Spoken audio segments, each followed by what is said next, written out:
जिस वक्त ये कोरोना से दो चार हुए हम लोग और इसके खतरे को सही मायने में जब लोगों ने समझना शुरू किया, तब शुरुआती दौर में रेजिस्टेंस कोरोना को लेकर हो नहीं हो, लेकिन सरकार के जो ऐलान थे, सरकार की जो अपीलें थी, उनको लेकर एक रेजिस्टेंस लोगों में दिखाई दे रहा था। और पूरा भारत करीब करीब कमोबेश इस भाव में जी रहा था कि हमारे यहाँ कुछ नहीं कर पाएगा, ये मुझे नहीं होगा, इस आत्ममुक्ता में आदमी जी रहा था।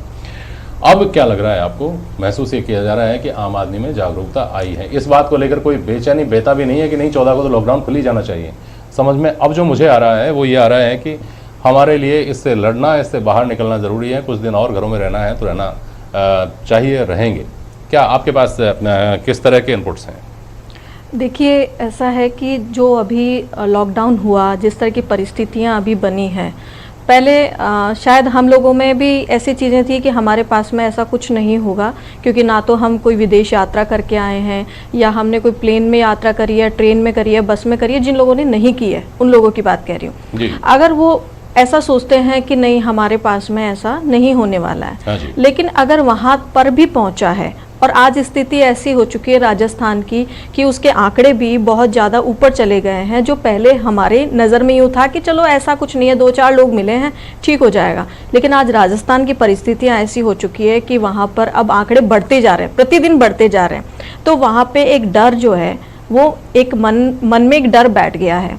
चलिए ठीक है, हम लोग जो मेरे साथ में डॉक्टर साहब बैठे हैं, 2 डॉक्टर्स मेरे साथ में हैं, लेकिन अब डॉक्टर्स हमारे लिए फाइट कर रहे हैं, हमारे लिए कोशिशें कर रहे हैं, लेकिन एक आम जनता, एक आम जन की जो एक कोशिश होनी चाहिए, उसमें हम कहीं ना कहीं पीछे छूटे, वो इसी ओवर कॉन्फिडेंस की वजह से कि हमें ऐसा कुछ नहीं होने वाला है, इस वजह से हम लोग ओवर कॉन्फिडेंस में रहे और ये चीज़ें आज आंकड़े बढ़ते जा रहे हैं, प्रतिदिन ऐसा बढ़ते जा रहे हैं। अगर हम देखें कि अगर हम पृथ्वी की तरफ देखें तो मैं अभी कुछ दिनों से 2-4 दिन से रिसर्च कर रही थी, तो मैंने देखा कि पृथ्वी शायद अपने आप को रीसेट कर रही है।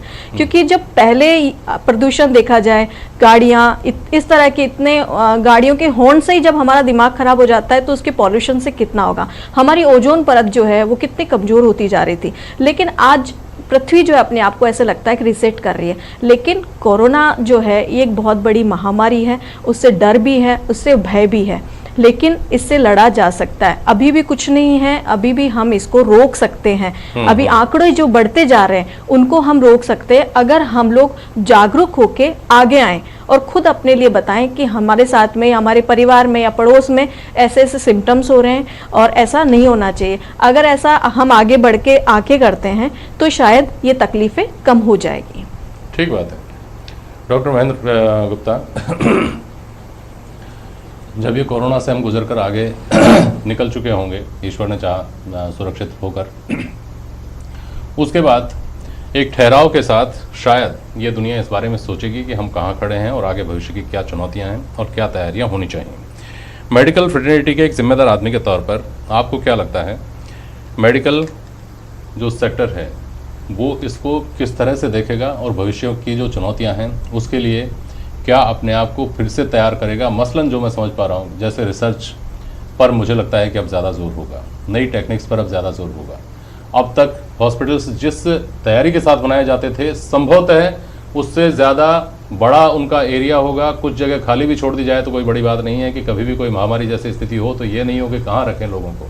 अब हमको इस तरह की तैयारियों के साथ भविष्य को देखना होगा, खासतौर पर मेडिकल सेक्टर को। क्या ये सही अंदाज़ा है डॉक्टर एम के गुप्ता? बिल्कुल जेपी, ये बिल्कुल सही बात है कि अब तक जो हमारी बीमारियों का जो हम एक ही चीज़ सोचते हैं कि ट्रीटमेंट का मतलब केवल एंटीबायोटिक दे दो, भर्ती कर लो, ऑपरेशन कर लो। ये एक सिंपल एक थ्योरी थी कि मेडिकल का मतलब ये है, लेकिन आज इस महामारी ने ये बता दिया है कि मेडिकल का मतलब ये नहीं है। मेडिकल एक प्रिवेंशन से शुरू होता है, प्रिवेंशन, ट्रीटमेंट एंड उसके आगे के जो मेजरमेंट है, फ्यूचर जिसको बोलते हैं, रिसर्च उस पर होगा।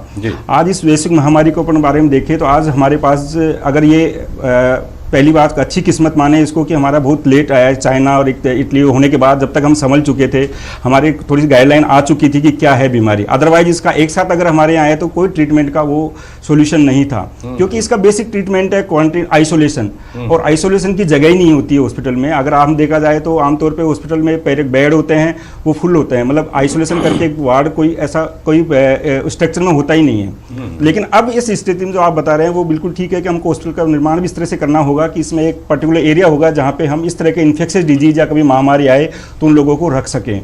दूसरा है कि दूसरी बात है कि जो डायग्नोसिस का जो पैटर्न है वो भी हमको बढ़ाना पड़ेगा, जो लेटेस्ट टेक्निक है उनको अपनाना पड़ेगा। क्योंकि आज अगर इस बीमारी के बारे में बात करें तो आज हमारी डायग्नोसिस इतना प्रॉपर नहीं हो पा रहा, जितना हमको चाहिए इतना हम नहीं कर पा रहे हैं। उसका कारण ये है कि हमारे पास मशीनरी नहीं है। हमारे पास PCR मशीन जो होती है वो लिमिटेड है। हम उन्हीं लोगों का कर सकते हैं जो हाई रिस्क है, जो कॉन्टेक्ट में आए। एक जनरल सर्वे नहीं कर सकते।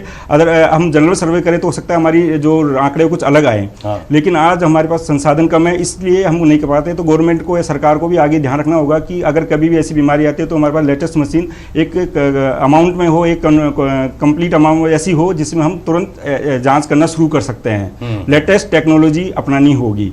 और तीसरा रिसर्च, एक आपको एपिडेमियोलॉजी या एपिडेमिक रिसर्च करना होगा कि कौन सी बीमारी कब किस तरह से आती है और उसका क्या हमारे पास ध्यान रखना होता है, क्या हम उसकी तैयारियां करें ताकि वो कभी भी ऐसी क्योंकि देखो अब जो जीवन लाइफ स्टाइल है उसके हिसाब से ये एपिडेमिक्स होते रहते हैं। पहले हम बाहर सुनते थे, आज सार्स है, मर्स है, ये हमारे यहाँ नहीं आया, वो वहीं की वहीं रुक गया। लेकिन ये आज कोरोना को भी हम सोचते कि हमारे यहाँ नहीं आएगा, लेकिन आ गया। तो कोई भी बीमारी कभी भी आ सकती है, किसी भी देश में वो एपिडेमिक का रूप या पेंडेमिक का रूप ले सकती है। तो हमें वो सब तैयारियां करके रखनी होगी, सरकार को भी विशेष रूप से, कि ये कोई सी बीमारी आए तो हम उसको कैसे लड़ें।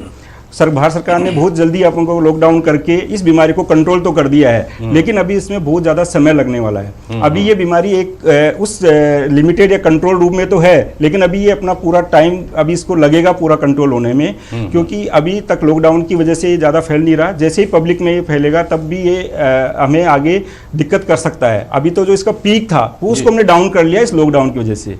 अदरवाइज अगर ये लॉकडाउन नहीं होता तो वो पीक अगर आ जाता है तो हमारे पास संसाधन नहीं थे कि हम मरीजों को ठीक कर या मरीजों को, हमारी हालत बहुत खराब हो चुकी होती। तो उस पीक जो था उसको तो हमने डाउन कर लिया, लेकिन ये रिसर्च हो सकता है, ये वापस आ सकता है अगर हमने ध्यान नहीं दिया। इस लॉकडाउन को अगर हम इतना जल्दी अगर बंद कर देते हैं तो हो सकता है कि थोड़े दिनों बाद ये वापस बढ़ जाए, क्योंकि अभी केस बढ़ते जा रहे हैं। तो हमें लॉकडाउन के बारे में अभी इसको थोड़ा सा आगे बढ़ाना होगा, जब तक कि ये पूरा एक मास सर्वे नहीं हो जाए, जब तक कि हमारे पॉजिटिव केस आना कम हो जाए, तब हमें लगेगा कि हम कंट्रोल में हैं, तब हमें इस लॉकडाउन को खोलने की या एक स्टेप बाय स्टेप खोलने की जरूरत होगी। ठीक बात है डॉक्टर संगीता।